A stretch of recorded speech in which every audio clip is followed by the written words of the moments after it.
So I think we will then proceed with the next segment. Thank you, Oksana, for that wonderful presentation. You're welcome. Okay, so Professor Holcomb, or do we just lose him? No, you're there. Professor Holcomb, could you come on board and give us share screen? We're going to try to make up time. No lunch for us. We're going to go ahead with the next session. There we go. Professor Holcomb, John Holcomb, professor of surgery at the University of Alabama, spent most of his professional career in the United States Army, especially at the United States Army Institute of Surgical Research.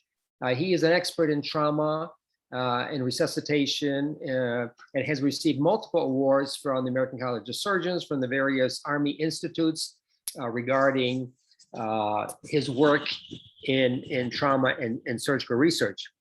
He's a great friend of Ukraine. I know he spent some time in Lviv just a few months ago with Natalia Malotnech and has taught them a lot about whole blood resuscitation. And thank you so much, Professor, for agreeing to give us a lecture on whole blood resuscitation. Please take it from there. It's my pleasure to be here this morning. Can you hear me okay? Yes, very good. Great. So it's my pleasure and great honor to speak with you all today about whole blood resuscitation. I do have several disclosures and grants, but none of them applicable to the topic today. The story of whole blood is actually quite interesting. We'll cover a little bit of this with history, experience, research, dissemination, and worldwide impact in the next 15 minutes. So my experience with whole blood goes back many, many years, actually, to 1993 in Somalia, where I was a young surgeon and experienced the benefits of whole blood transfusion to combat casualties for the first time. It's progressed on till today. I now work in Birmingham, Alabama, but have participated in whole blood discussions and transfusions in Ukraine, as was mentioned previously just a couple months ago. The evolution of whole blood resuscitation, at least in the United States, starts in 1864, but largely in World War I, where large amounts of whole blood were given, progressing on to World War II, where it was the primary resuscitation fluid. And then at the start of Vietnam was also used, but crystalloids started coming into play. And now you move forward through the next 50 or 60 years and whole blood is coming back and is very, very common now in the United States and is becoming more common around the world. So for the 126 of the last 158 years, blood, and especially whole blood, has been the primary resuscitation fluid for trauma patients. This paper by Sam Carmichael, published last year in the Journal of American College of Surgeons, really goes over this history, and in fact goes back to 1667 when the first documented whole blood transfusion was given, and moves forward through the current today. So from a history point of view, this paper is very nice. By the end of World War II, just to move forward very quickly, dried plasma and whole blood were the resuscitation fluids, given more than 800,000 transfusions to include pre-hospital. As you can see, these are medics giving plasma and whole blood in the pre-hospital environment. It was documented to have great efficacy and safety. We move forward to Vietnam, where whole blood was used at the start of the 10 years of war in Vietnam. But by the middle and the end, crystalloid and blood components had come into play, and whole blood had decreased dramatically. I would say to you that obviously not, you can't say this is a causal relationship, but certainly was associated. Da Nang lung, or ARDS, became something that was discussed quite frequently as crystalloid became much more common. If you move forward another 20 years, the Zolt Blau, who's now works in Australia and New Zealand, published a pretty influential paper that discussed the overuse of crystalloid. And the overuse of crystalloid resulted in excessive intra-abdominal hypertension, abdominal compartment syndrome, multi-organ failure, and death. This was further evaluated in a secondary study from a prospective and randomized paper, but we looked at the relationship between crystalloid and blood products and ARDS, and as opposed to what we had all been taught, that blood products were extremely pro-inflammatory. In fact, crystalloid was more pro-inflammatory than blood products. Every 500 milliliter increase of crystalloid during the first 6 hours, which is when, of course, for a trauma patient is the critical period, there was a 9% increase in the rate of ARDS, while blood products were not associated with the risk of lung injury. We coined a new term called CRALI, crystalloid-related acute lung injury, in this paper. Kind of just summarizing the crystalloid for a minute, animal research using controlled hemorrhage models versus uncontrolled led to massive crystalloid resuscitation and what we call an iatrogenic resuscitation injury. This led to increased death and significant morbidity in patients. And as Natalia knows, when I resuscitate patients and when we teach about resuscitation, in a 24-hour period, we give less than 2 liters of crystalloid and might give 30 or 40 liters of blood products.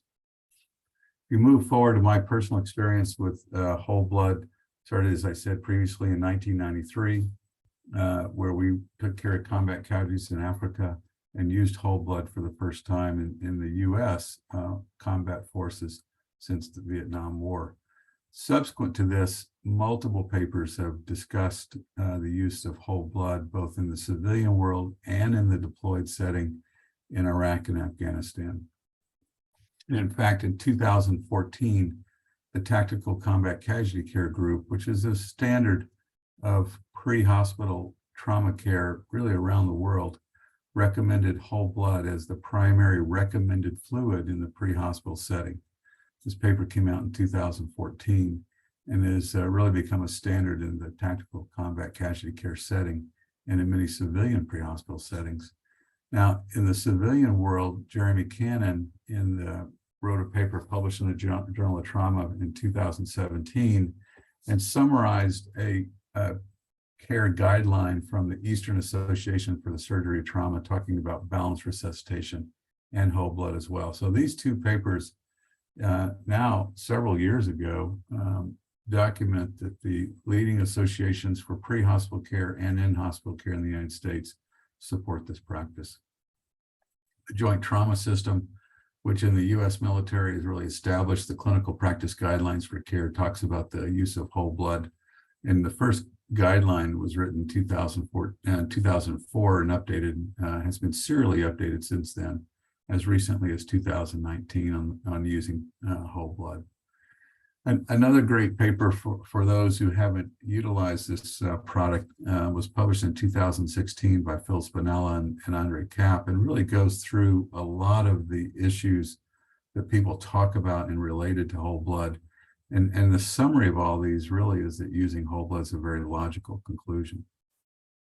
Now, there's literally now hundreds of non-randomized observational studies with whole blood. There are 2 small randomized studies, one in hospital by Burring Cotton, published in 2013 in Annals of Surgery, and the other in this year in 2022, a small pre-hospital whole blood study. Both of these single center studies, both of them suggested a benefit, although obviously not conclusive as being small and single center. Now, because of the progression of these studies, the NIH and the DoD are now have funded studies that are getting ready to get started, have been funded and approved, and are going to start enrolling this year. Jan Janssen is the PI of an 1,100 patient study at 12 centers in the United States comparing whole-blooded components in the hospital. And Jason Sperry is the PI of a 1,000 patient study at 10 centers looking at whole blood pre-hospital. So within a couple of years, there'll be large prospective and randomized studies comparing the use of whole blood versus components in both the pre-hospital setting and in the hospital setting. So is whole blood being used around, this is obviously in the United States, in large trauma centers? And the answer is yes. This paper was published in 2021 and showed that almost 25% of trauma centers in the United States utilize whole blood. We just updated this actually a couple days ago, and in this year, this is a couple days ago, up over 50% of adult level 1 and 2 trauma centers now have whole blood available. Pretty amazing, rapid transition from components to whole blood. But also in this paper from 2021, only 0.5% of eligible pre-hospital patients receive any blood product.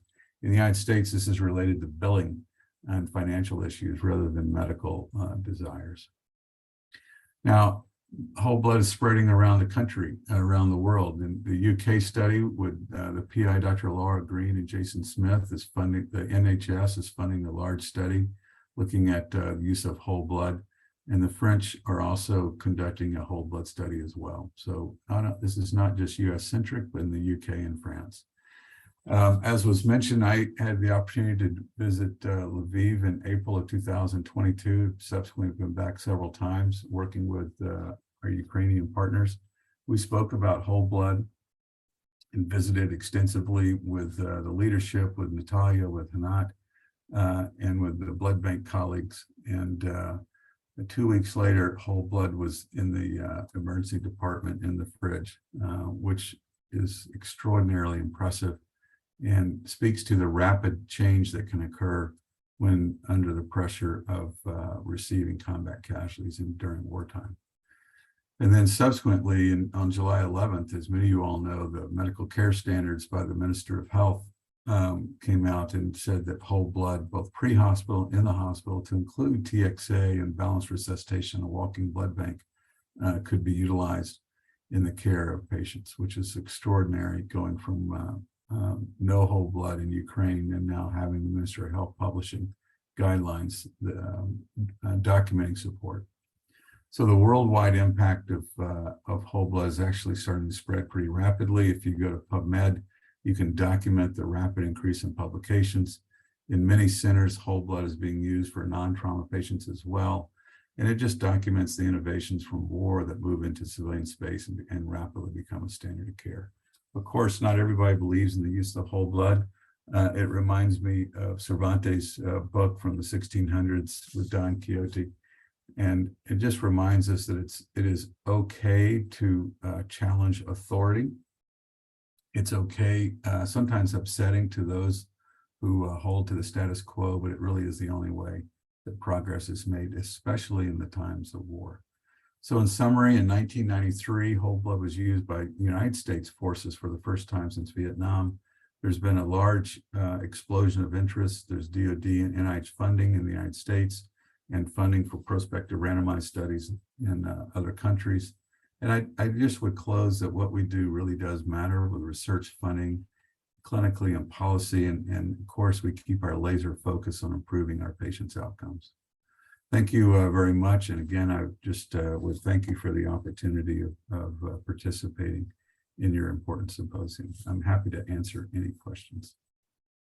So John, if after resuscitation, you have a patient who has a coagulopathy, do you then go to component therapy or do you still go with whole blood transfusions? Yeah, it's an excellent question and one that Natalia asked me back in April.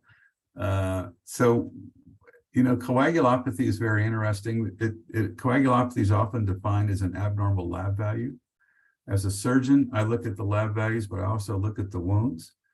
And 20 to 25% of the time you can have an abnormal lab value, but only about 4%, we've published this, is there a clinical coagulopathy. So if there's not a clinical coagulopathy, the patient is not oozing, then honestly, I care less what the lab values are. What we have found, it's both is the answer. If you decrease the use of crystalloid, which promotes coagulopathy, and used either whole blood or a balanced resuscitation if you don't have whole blood, which means platelets, plasma, and red cells in a balanced ratio.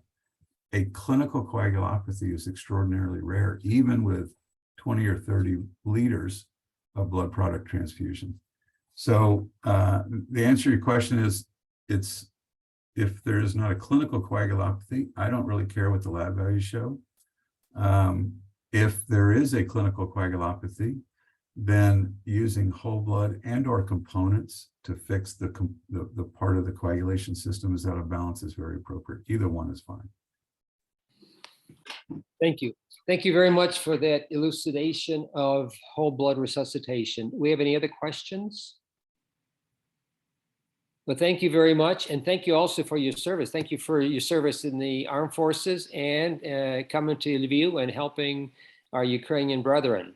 Thank Glory you. to the Ukraine. Slava Ukraini. Heroyam slava. Thank you. Героям слава. Okay, next, next we have Pani Dr. Olena Gordon, who is the president of the Ukrainian Medical Association North America at the Illinois branch, Illinois chapter. And Olena, if we can share your screen with us now. And she has been very instrumental and very active in providing a groundswell of support, medical equipment and others for our Ukrainians at the start of the war and throughout. And therefore, we've asked her to give us a report of what you've done, what the Ukrainian Medical Association North America has done in your efforts to help in the war effort. So, Olena Gordon, the president and a family practitioner in Chicago. Welcome. Yeah, thank you. Thank you for having me and for inviting me for your conference. UMANA, it's a national wise organization. It's a Ukrainian Medical Association of North America, and it has the branches. And I'm a president of Illinois branch. Illinois state branch includes the states of Indiana, Wisconsin, Iowa. Sorry for the busy slides. I apologize. When the war started on February 24, we were about to have one of our cultural event that we always have for our 16-year-old girls who goes to Plast. And then when the war started, everyone, of course, was in shock. And what we're gonna do? How we're gonna proceed with the event for the young ladies? So we decided that on 26, we're gonna do a project, and we came out with the idea of UMANA Illinois Medical Relief Project. What does it mean? That we started to run this project only for collection of medical equipment and supplies and medications. And then on 26, we announced during that event about the project, and in one night we already have donation about like $20,000. The following day on Sunday, we sat down and we came out with a plan, which we didn't even know how we're gonna do it, because we have no idea, we have no experience how to collect, how to sort, how to ship. We didn't have any idea how we're gonna ship, who's gonna help us, how to ship. So on Sunday, the following day, we just start calling our people, basically using the network of professionals who are in the medicine and the medical field to ask for help. We started asking for donations of medications, equipment, supplies, anything. Basically, we reach out to the network of our friends and friends of friends, asking them, please, on Monday, the following day, just start asking your colleagues in the hospital or in the pharmacy or on your medical center if they can donate any medical supplies. And the response was unbelievable. I mean, to the point that during the few days, we start getting phone calls from the different hospitals in Chicagoland and from another states, basically phone calls from the hospital CEO or another providers, physicians, asking where you want me to deliver those supplies. I have pallets. I collected, my hospital wants to donate 50 pallets or 100 pallets. Where you want me to deliver those? And in the same day, we got the warehouse in Chicago, and we start getting all those supplies and trucks with supplies to the warehouse. And at the same time, we start looking for the sponsor who's gonna help us to ship all of that to Ukraine. And all of this was happening basically as in just in a few weeks. During the March and April, we collected over 350 tons of mix of medications and supplies, equipment. And then we found a donor who sponsored the cargo planes. So we got those four cargo planes that was donated. We didn't have to pay anything for for those cargo planes. So everything was delivered to Ministry of Health, and from Ministry of Health they arranged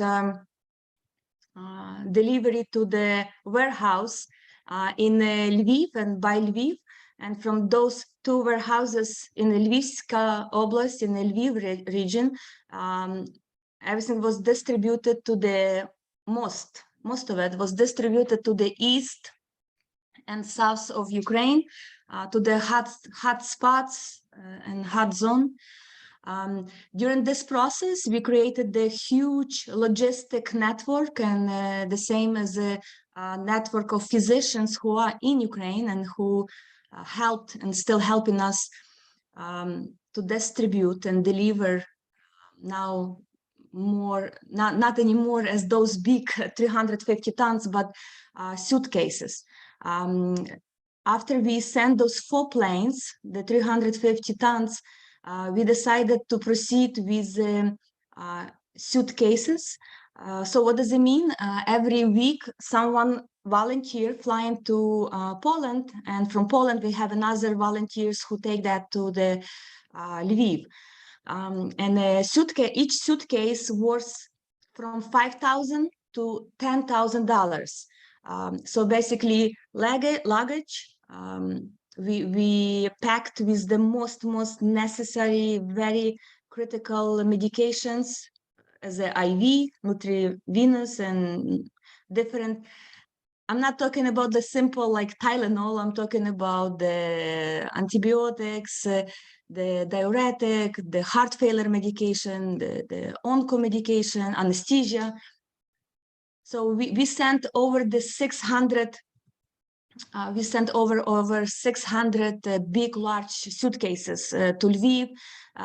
Some of them went to Lviv Pediatric Hospital, Psychiatric Hospital in Lviv, because we sent a lot of psychiatric medications to Lviv Psychiatric Hospital. And majority went to Kharkivska Oblast, Kramatorsk, Dnipropetrovska Oblast, Odessa. At the same time, this is just like a photo of the planes. And the same time we start buying the medical equipment, the heavy medical equipment in Kyiv.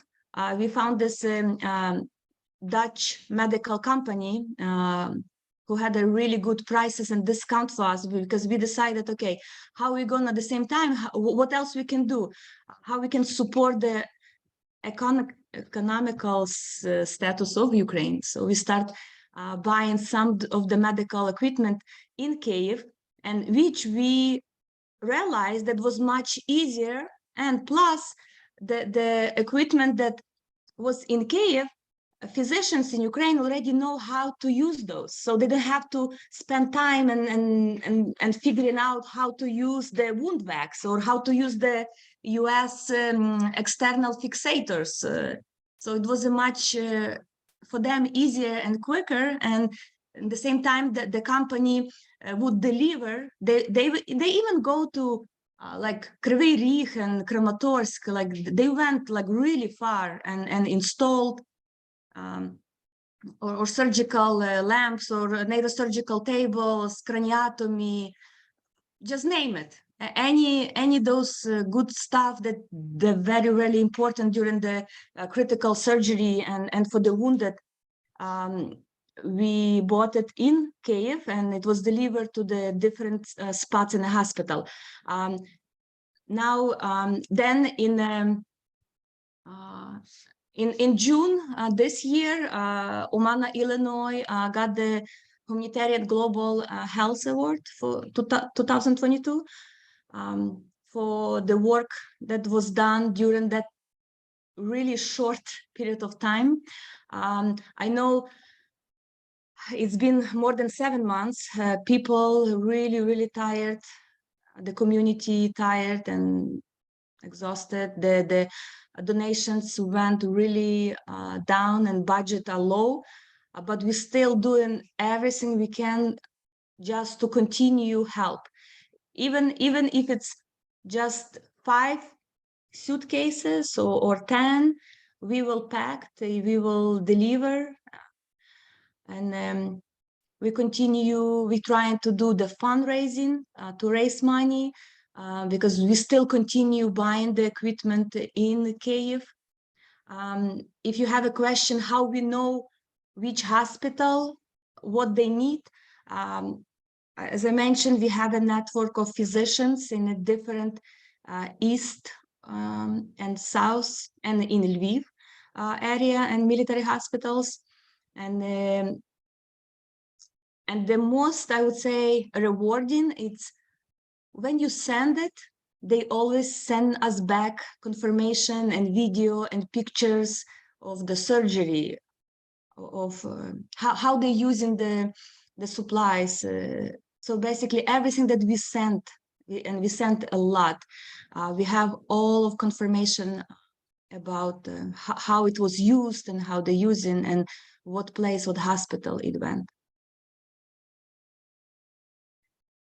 And I know it's difficult time, unfortunately, and it's still, we don't see the end of this war, but I feel that we have to stay strong and we have to do everything we can, even if it's small, and even if it can save one life, we still have to continue. Yeah. Slava Ukraini! Heroyam Slava. Oh, thank you very much, Olena, and kudos to you. And what it's amazing what one can do with a groundswell of enthusiasm and how it can morph into something huge. You've done a great job in providing assistance to Ukraine during this time of war. So thank you for your service. Thank you for what you've done. Thank you to all the contributors for this project. Thank you. Okay, our next speaker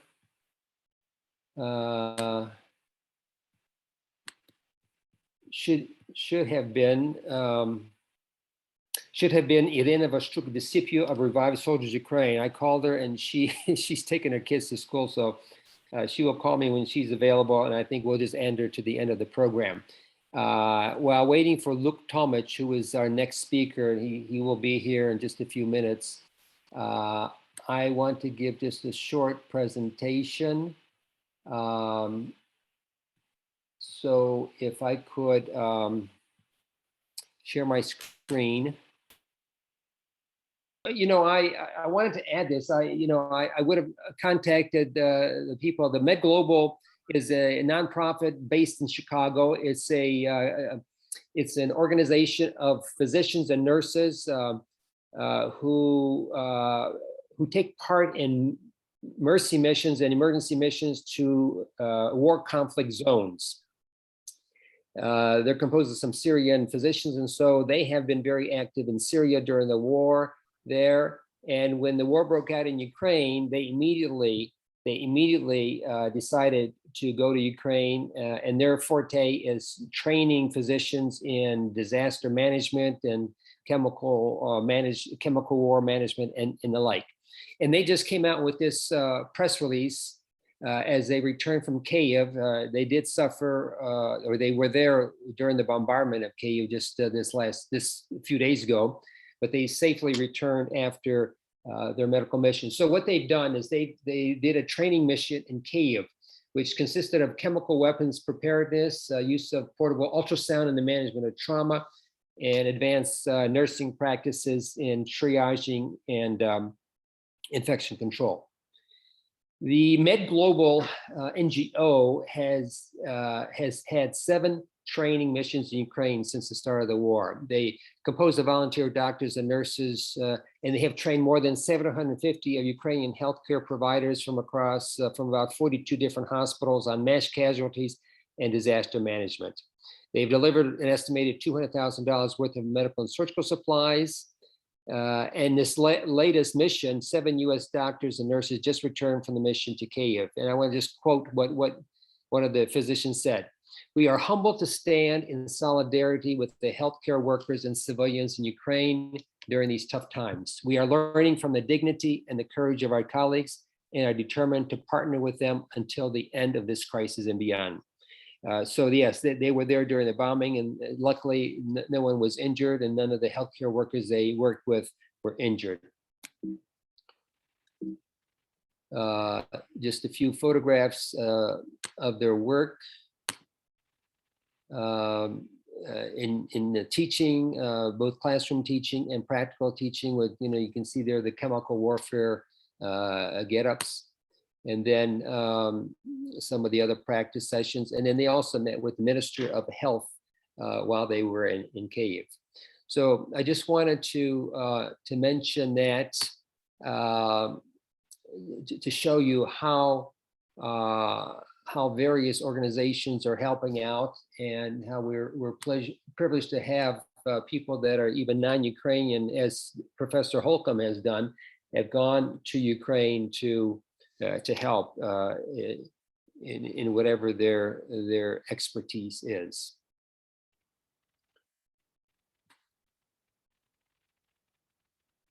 So we are waiting for Dr. Luke Tomycz. Dr. Luke Tomycz is a neurosurgeon based in New Jersey, mostly pediatric, and his specialty now is epilepsy surgery. He has been to Ukraine multiple times. He has worked with Dr. Kudalec, who you heard earlier today, give a presentation on the war injuries, neurosurgical war injuries, spinal cord injuries that he experienced taking care of. And Luke has been helping, has helped with multiple operations in Ukraine. And Luke was part of a group of physicians, surgeons from the United States that went to Ivano-Frankivsk just a month ago, and they operated on, I think, injured and disfigured war victims, I think mostly facial and neck reconstruction. And so hopefully he will come on board in just another minute, as we've been texting back and forth, to give his presentation. In the meantime, does anyone have any other questions of any of the speakers that are still online?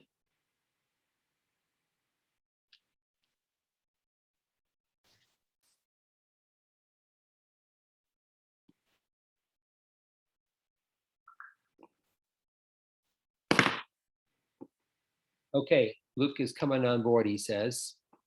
So we'll just give him a minute to get to make contact. Can I add something about the Med Global? Of course. Yeah. Now, UMANA, Ukrainian Medical Association of Illinois branch, we start to collaborate and work with Med Global. Some of our members, actually, they went to Odessa and Kyiv with the Med Global team for training. One of the physicians from University of Chicago, Dr. Chandra, he's a bariatric surgeon and trauma surgeon. He went on 3 different missions, Lviv, Truskavtsi, He's very, very, he's an active member of UMANA and Med Global. So for the Med Global missions, he goes with the Med Global team because everything is already arranged and they have a safe path how to do that. And with UMANA, he did a lot and he's still doing it. After he visited Truskavci, he started to run this project for rehabilitation for the soldiers who lost limb. And another project that he started to run, it's with the help of UMANA, it's soldiers who came to US to arrange and help with rehabilitation in US. So he, like, amazing. He's doing so much for Ukraine and he's not even Ukrainian. But a member of UMANA, isn't that wonderful? Yes, but he is UMANA member. Yeah. Yeah, so, and similarly, you know, I don't know if we will get a chance to have Irena Discipio online. She is in charge of Revived Soldiers Ukraine. She started this organization, I think, probably 8 years ago or so with the first invasion of the Russians. And basically, it is an organization that raises funds to help rehabilitating soldiers. They bring soldiers over to the United States to various hospitals, for instance, to Walter Reed, to various rehabilitation hospitals where they do rehabilitation, they may operate and do reconstructive surgery and the like. And of course, she'll be able to speak more to this, but part of it is also they've raised funds most recently during this part of the war and bought up ambulances, multiple ambulances they sent to the front line and other types of medical equipment and support equipment. So it is a very active NGO that has done a lot. In fact, I think one of her latest that I've seen, the latest projects that she has is to raise $25,000 to buy X number of drones for the military forces. So you see they're involved in many different projects, but basically it's to support the war effort, to support the soldiers, to support the injured with whatever they need. You know, and if the drones can prevent injuries, then, you know, they've done their work. So anyway, we're waiting for Luke. I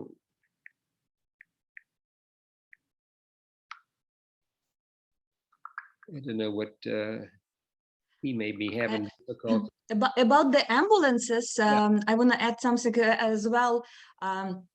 Since we started that project in the end of February, we met a lot of different organizations and we made a lot of friends. And some of the ex-firefighter, he was able to get about, I would say in this moment, 15 ambulances that with the UMANA Illinois help was shipped to Ukraine. And right now he is in Ukraine himself for the mission. But I guess my point is that the more if you make people aware and the whole world, the more we make them aware about the war and what's happening in Ukraine and about that needs in Ukraine, the more people will open up and ask and tell us that they want to help and how they can help. So yeah, people have been extremely generous. I mean, they just open their hearts and their wallets when you talk about Ukraine. It's amazing how much they've done that. Okay, someone's coming on board. There we go. Okay. There is Luke. Okay, Luke, unmute yourself. Can you guys hear me okay? We hear you. Thank you. Great. I'm glad this worked out. Let me see if I can share my screen. Just 1 second here.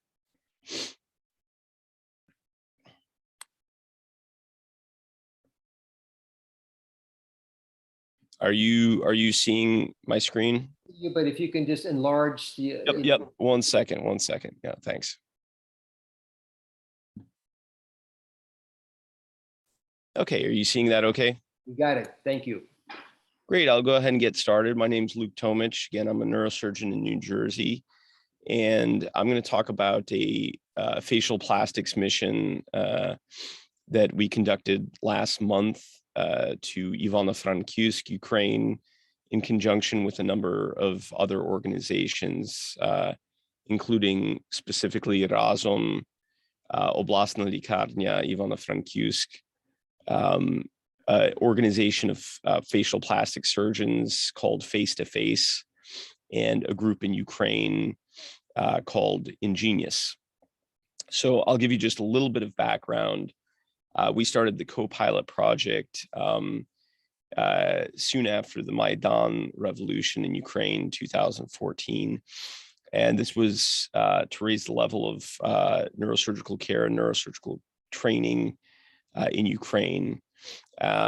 And since we started our project, we've done now close to 20 trips. We have a number of different partners and have operated in Kiev, Odessa, Lviv, Lutsk, Stry, recently in Ivano-Frankivsk and other cities you can see there. We've brought medical students from the United States, and most importantly, we've brought other neurosurgeons, but also orthopedic surgeons, neurologists. And this is going to be a segue into this most recent trip that we took, where we brought ENT surgeons. But basically, we've now consulted on close to 1,000 patients, and on this last trip, hit our 100 mark in helping now with over 100 neurosurgical procedures in Ukraine with our partners who are Ukrainian neurosurgeons, of course. I'll just show you briefly some of the cases. I think one of your speakers earlier in the day, Ihor Kurlets, he's one of our first partners. Part of our mission is also to try to give some educational talks. Here's us speaking to a number of medical students and young residents. And the last thing we do is we try to write about what we're doing. So this is publication for a medical journal about clipping aneurysms in Ukraine. This was an accounting of all the cases we've done up to date for World Neurosurgery. And this was a recent letter we submitted. It was published in Neurosurgery about capacity building specifically for surgical epilepsy, which is now kind of what we're transitioning into. One of the moves we made when we started was my wife, actually, Maria Soroka, with friends of hers. Here's a picture of her in the Maidan, started Razom again after, this was in 2014. And this has now become one of the larger non-for-profits supporting work in Ukraine. And it's just showing a timeline of some of their work, but also since the war started, they've now raised upwards of 60 million, I believe, is the current running number. And of course, they have a number of partners on the ground in Ukraine. So with that segue, when the war started in February 24th, we were contacted, and we continue to be contacted by a number of physicians of different specialties in the United States who are interested in doing some sort of work in Ukraine. And this led to a phone call between myself and somebody named Manoj Abraham. He's a facial plastic surgeon in New York City, and he's the head of an organization called Face to Face. This is a group of facial plastic surgeons all throughout the United States who have traveled to a number of different countries, including countries at the time of war. It's actually an interesting historical point that the field of facial plastics itself, while we often think of facial plastic surgeons as who you would go to if you wanted to get a facelift or a nose job, facial plastic surgery actually started, it was a wartime discipline because indeed They're at the time of war, the face is an exposed part of the body and will be subject to injury. And this injury is often obviously disfiguring and an issue for the patient moving forward, where you might not get surgery on an injury that's hidden under the clothes. You're certainly going to get try to get your face fixed. And so we, just to tell you a little bit about our trip, we connected, again, the main partners were really Ingenious, which is one of the main members and used to be leading member. That is Ivanka Nebor. She's an ENT surgeon from Ukraine who's currently doing a year of training in Canada. Face to Face, which again is this organization that I mentioned that's does trips all over and is based in the United States. Razum, and then Ivano-Frankivsk Oblastna Likarnia, because again, this was our partner organization. We brought 15 team members. There were 34 patients in all. We operated for 5 days. The operations were live streamed. Again, this was part of the educational component to make sure as many people could see these surgeries as possible. And again, over $1 million donated goods. Here are some of the industry partners that donated. I'll just tell you one quick.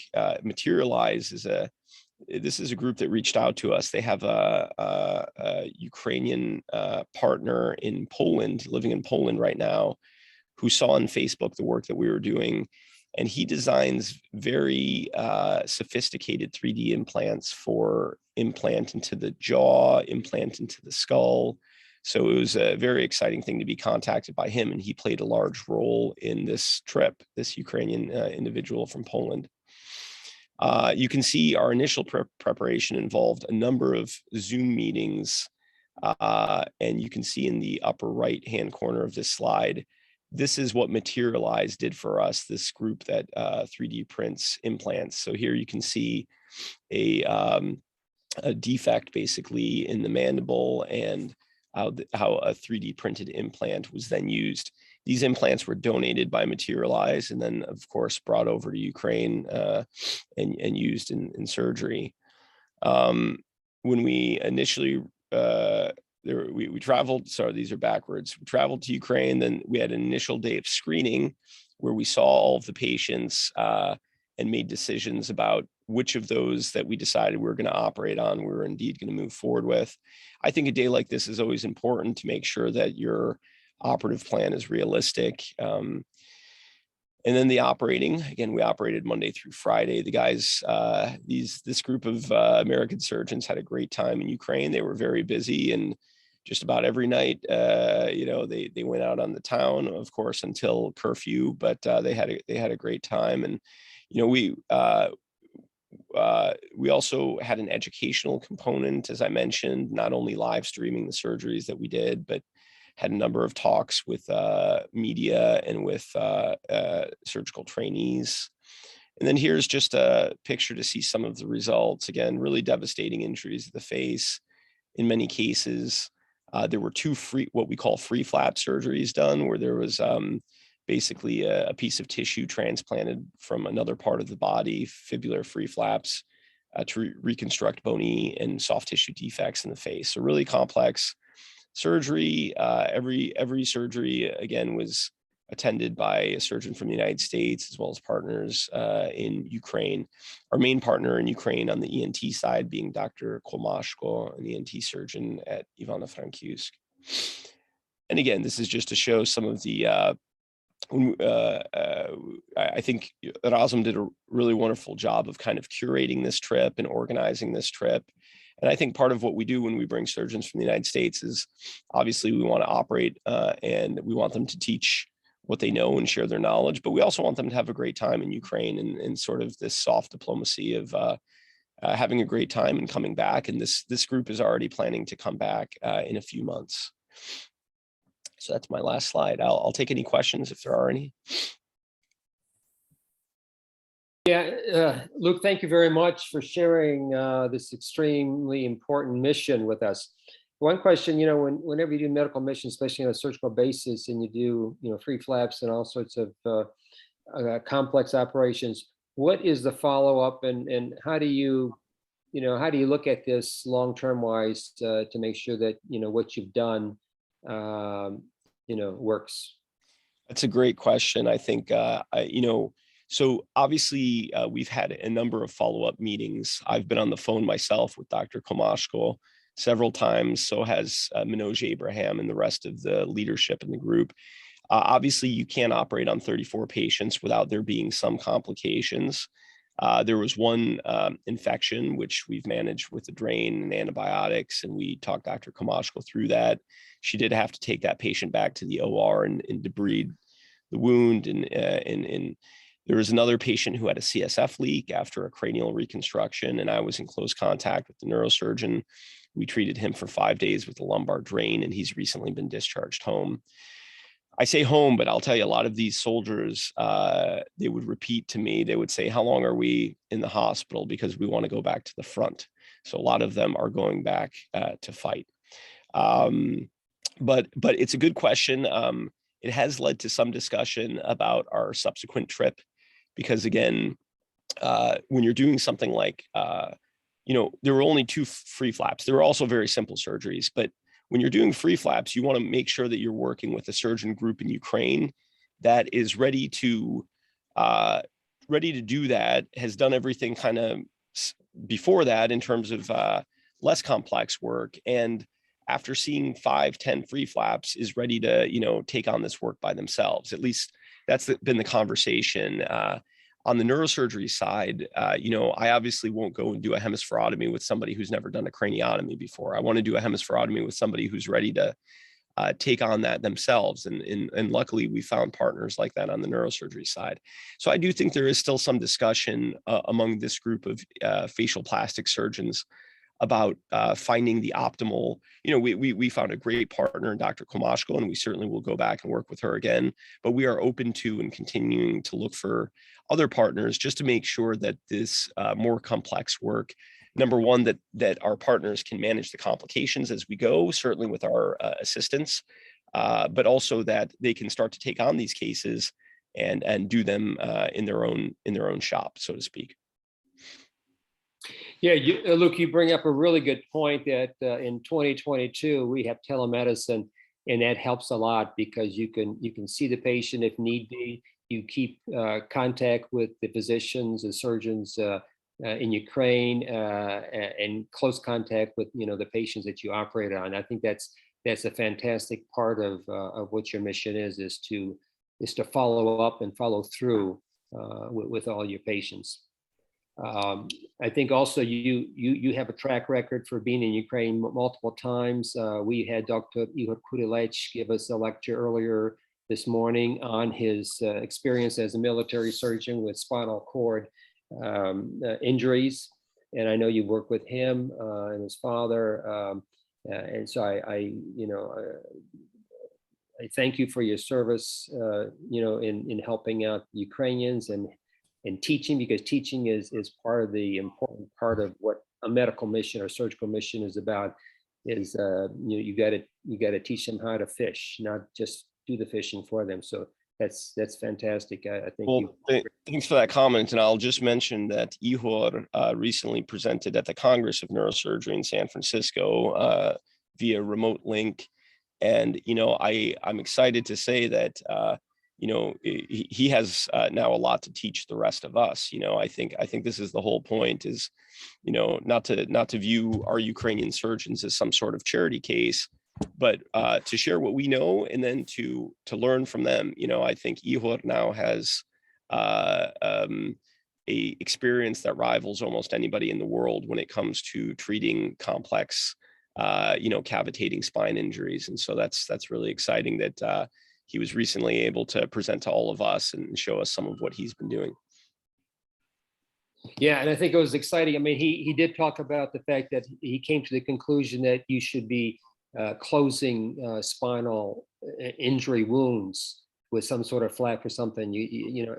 In other trauma cases, we're used to keeping wounds open because they'll get infected, but he's shown that you can very safely, with proper debridement and cleansing and antibiotics, you can close these spinal wounds which is very important for healing and to stop, spinal fluid leakage, etc.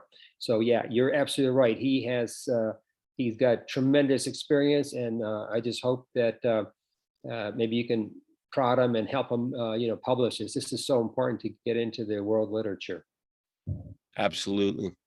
Well, thanks again for the invite to speak here, and thanks for being on this great conference. Hey, Luke, do you mind if I ask a question? Of course. Yeah, it's John Holcomb. I'm a trauma surgeon in Houston, Texas. I really enjoyed your talk quite a bit. I have two questions. One, how do you handling cranioplasties, with a cranial defect? So obviously, I think what you mean is, so are we using native bone, or are we using? Yeah, so with a big defect, how do you replace that?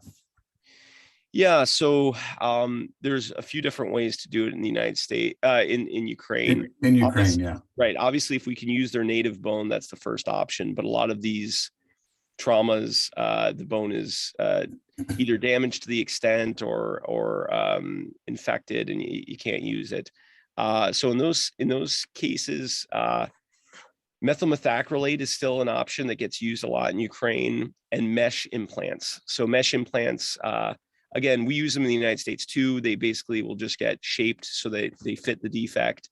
It's not the most sophisticated way, but it's much cheaper.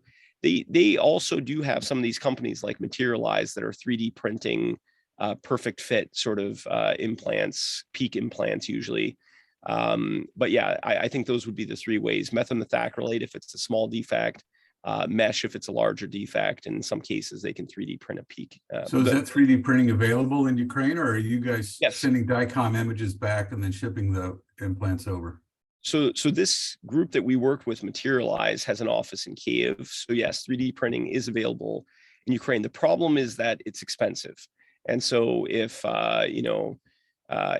the cost ultimately goes to the patient, then we're looking for other options. But if in this case, we were able to pay for those implants for the patients. And so, but they were expensive, as you can imagine. So 3D printed implants. Yeah, we've run into the same problem. And then, the difference between the MOH and the MOD as well as in our work in Ukraine has been interesting.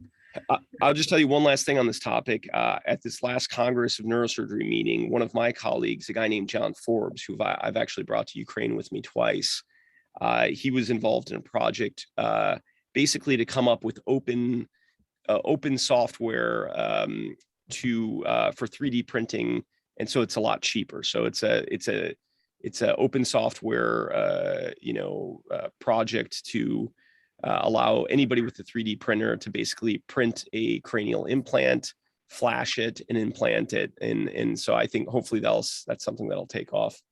Yeah.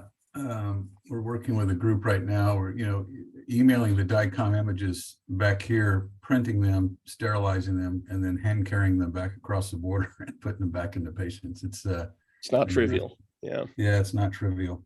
And then how are you doing your telemedicine? Are you doing it just with a phone, or you have a device that you're working with these teleconsults? I just did a telemedicine visit yesterday with somebody with an AVM in Ukraine, and the phones are so good these days that you can see most of what you want to see. So, I mean, we looked at the angiograms, we looked at the MRIs all over the phone, images, and yeah, so I think you can see depending on what you're looking at. Now, I did tell them that over the phone it's sort of, I'm getting a general sense. I'm going to look more closely when I see in person. But I think right now telemed has really, maybe it's the only good thing that came out of this whole COVID thing. But right now we're using it a lot. We're using it to good effect. We're using it to review images. We're using it to look at wounds. So yeah, I think it's quite helpful. I think maybe you found the same thing in your practice. Yeah, look, I sent you my email in the chat. If we can go offline and just continue this discussion, I would enjoy that a lot. That would be great. Yeah, thank you. Thanks for your question, Dr. If you'll email me, then we can continue. I'll stop now. Thank you. Wonderful. Thank you very much, Luke. Thank you, John, for contributing to the conversation. That concludes the portion of the regarding medical help both clinical and equipment. Now we're going to jump to the next section, and Victoria will be my co-moderator. Welcome.